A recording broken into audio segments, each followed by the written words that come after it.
മഹാരാഷ്ട്ര ഉപമുഖ്യമന്ത്രി അജിത് പവാർ വിമാനാപകടത്തിൽ കൊല്ലപ്പെട്ടു. അപകടം ബാരാമതി വിമാനത്താവളത്തിൽ അടിയന്തര ലാൻഡിംഗിന് ശ്രമിക്കവേ പൈലറ്റുമാർ ഉൾപ്പെടെ വിമാനത്തിലുണ്ടായിരുന്ന 5 പേരും കൊല്ലപ്പെട്ടതായി സ്ഥിരീകരണം. അനുശോചിച്ച് രാഷ്ട്രപതിയും പ്രധാനമന്ത്രിയും.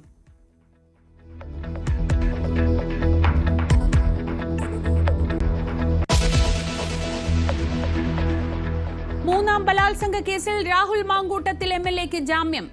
ഇന്ന് ജയിലിൽ നിന്ന് പുറത്തിറങ്ങിയേക്കും. വിദേശത്തുള്ള യുവതി നൽകിയ കേസിൽ ജാമ്യം കിട്ടുന്നത് 18 ദിവസത്തെ ജയിൽവാസത്തിന് ശേഷം.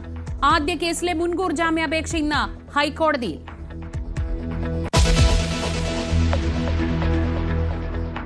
ശബരിമല സ്വർണ്ണക്കൊള്ളക്കേസിൽ പ്രതികൾ ജയിലിൽ തന്നെ 14 ദിവസത്തേക്ക് കൂടി റിമാൻഡ് ചെയ്ത് കൊല്ലം വിജിലൻസ് കോടതി തന്ത്രിയുടെ ജാമ്യ ഹർജി പരിഗണിക്കുന്നത് മാറ്റി.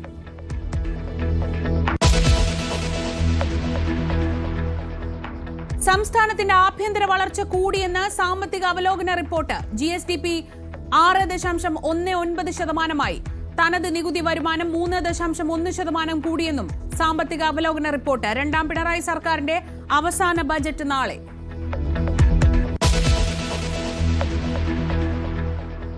ഐക്യനീക്കത്തിൽ നിന്ന് പിന്മാറിയെങ്കിലും NSSനെ തള്ളാതെ വെള്ളാപ്പള്ളി നടേശൻ.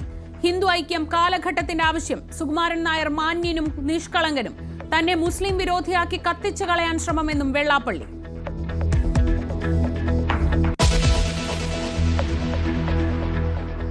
സംസ്ഥാനത്ത് പോപ്പുലർ ഫ്രണ്ട് കേന്ദ്രങ്ങളിൽ NIA റെയ്ഡ്. പരിശോധന SDPI പ്രവർത്തകരുടെ വീടുകളും ഓഫീസുകളും കേന്ദ്രീകരിച്ച്.